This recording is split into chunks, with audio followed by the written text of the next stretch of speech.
Hello guys, welcome back to my channel. आज हम करने वाले हैं लीड कोड का प्रॉब्लम नंबर 242 वैलिड एनाग्राम। तो इस प्रॉब्लम में हमें करना क्या है, एक हमें एस स्ट्रिंग दे रखी है, एक टी स्ट्रिंग दे रखी है। अब एस स्ट्रिंग में कुछ लेटर्स हैं, टी स्ट्रिंग में कुछ लेटर्स हैं। अब पहले समझते हैं कि एनाग्राम क्या होता है। एनाग्राम होता है, जैसे मान लो ए बी सी है, एक स्ट्रिंग है।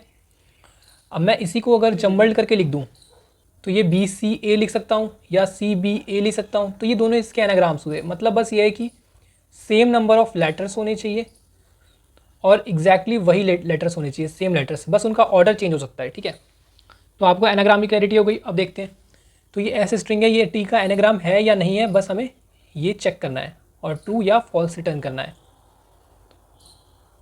कैसे करेंगे इसको? तो इसको करने की अप्रोच क्या रहेगी, मैं आपको बिल्कुल सिंपल वर्ड्स में बताता हूँ। जैसे मान लो एक स्ट्रिंग है ए और एक और स्ट्रिंग है ए। अब मैं बोलूँ कि ये स्ट्रिंग्स इसका एनाग्राम है या नहीं, तो बिल्कुल है क्योंकि दोनों सेम है। ठीक है, वन लेटर स्ट्रिंग तो सेम होगी तभी तो एनाग्राम होगी। तो मैंने इसको, एक बॉक्स है मेरे पास, मैंने इसको इस बॉक्स में रखा एस वाले को, और टी वाले में जो है वो इसमें से निकाल दिया। तो एस वाले में जो है वो इसमें रखा, मतलब ए रखा, और टी वाले में जो है वो इसमें से निकाल दिया, तो मतलब ए को निकाल दिया। और लास्ट में चेक कर लिया कि ये एम्प्टी है या नहीं है, क्योंकि जो इसमें रखा वो एस में था और जो निकाला वो टी में था। अगर दोनों सेम होंगे तो ही तो ये एम्प्टी हो जाएगा। तो ये लॉजिक यूज़ करने वाले हैं। हम बना लेंगे एक 26 साइज़ का एरे। ठीक है, और उसके अंदर हम जैसे मान लो ए को रख दिया हमने, एन को रख दिया, ए को रख दिया, जी को रख दिया, आर ए एम ऐसे रख दिया इनको। एग्जैक्टली कैरेक्टर्स नहीं डालेंगे, बट अभी बस समझने के लिए बता रहा हूँ।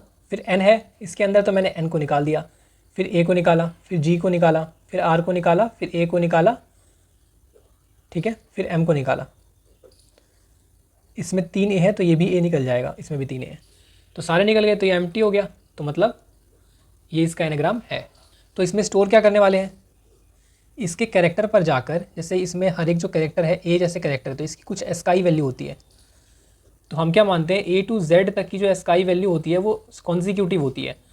तो हमें जब भी स्टोर करवाना होता है इसके अंदर, तो हम क्या करेंगे, ए को एज अ 0 पे मान लेंगे और जेड को एज अ 26 पे मान लेंगे। ठीक है, 25 पे मानेंगे। ठीक है, और s dot char at i minus a करके फ्रीक्वेंसी को ऐड कर देंगे इसमें। ठीक है, अगर ए 3 बार आ रहा है तो इसमें 3 आ जाएगा, अगर एन एक बार आ रहा है तो एन वाले में 1 आ जाएगा, है ना। ये 26 साइज़ की आप ये समझो, और फिर इस पे ट्रैवर्स करके इसमें से निकालते जाएंगे। तो देखते हैं इसका कोड कैसे होगा। सबसे पहले तो चेक कर लेंगे कि एस की लेंथ और टी की लेंथ सेम है या नहीं है। अगर नहीं है तो यहीं से फॉल्स रिटर्न कर दो, क्योंकि लेंथ सेम होगी तभी तो सेम नंबर ऑफ कैरेक्टर्स होंगे और एग्जैक्टली सेम कैरेक्टर्स होंगे। और फ्रीक्वेंसी एरे बना लेंगे 26 साइज़ की, ताकि हर एक कैरेक्टर को, उसकी फ्रीक्वेंसी को उसमें स्टोर कर सके कि वो कितनी बार आ रहा है। एक लूप में हम ये कर लेंगे कि s dot char at i minus character ए।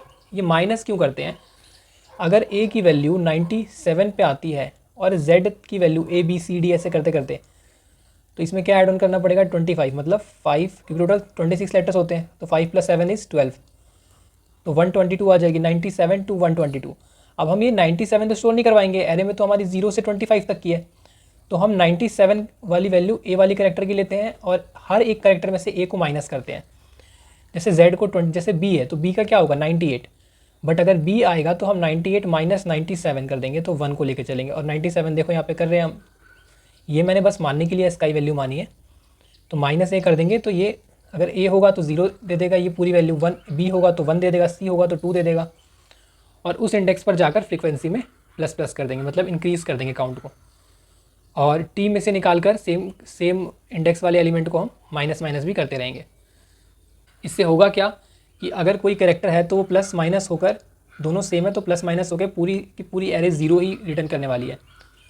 फिर चेक कर लेंगे कि हमारी फ्रीक्वेंसी में सारे एलिमेंट्स 0 है या नहीं है। अगर 0 कोई सा भी एलिमेंट नहीं मिलता है, मतलब वो एक्स्ट्रा होगा या फिर अलग होगा, तो फॉल्स रिटर्न कर देंगे, नहीं तो ट्रू रिटर्न कर देंगे।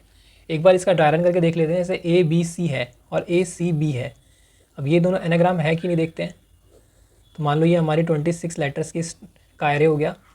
सबसे पहले इस पे आए, है ना, तो ए को हमने क्या किया, ऐड किया, ऐड कर रहे हैं तो 1 इंक्रीज़ कर दिया, और इसमें माइनस माइनस कर रहे हैं तो 1 दोबारा डिक्रीज़ होकर 0 हो गया। फिर बी पे आए, बी इंक्रीज़ होकर 1 हो गया, और इसमें सी पे आए तो सी डिक्रीज़ होके क्या हो गया, -1 हो गया।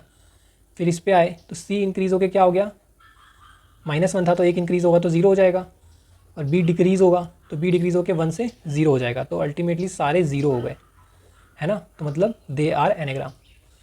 तो अब देख लेते हैं इसकी टाइम कॉम्प्लेक्सिटी और स्पेस कॉम्प्लेक्सिटी क्या आई। टाइम कॉम्प्लेक्सिटी होगी, इसमें हमने एक बार लूप रन किया है और 2 बार लूप रन किया है, तो और लूप नेस्टेड नहीं है तो बिग ऑफ एन होगी टाइम कॉम्प्लेक्सिटी।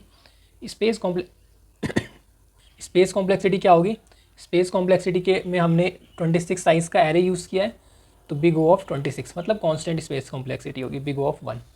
तो गाइज़ अगर आपको वीडियो हेल्पफुल लगी हो तो वीडियो को लाइक ज़रूर करें और चैनल को सब्सक्राइब कर दें।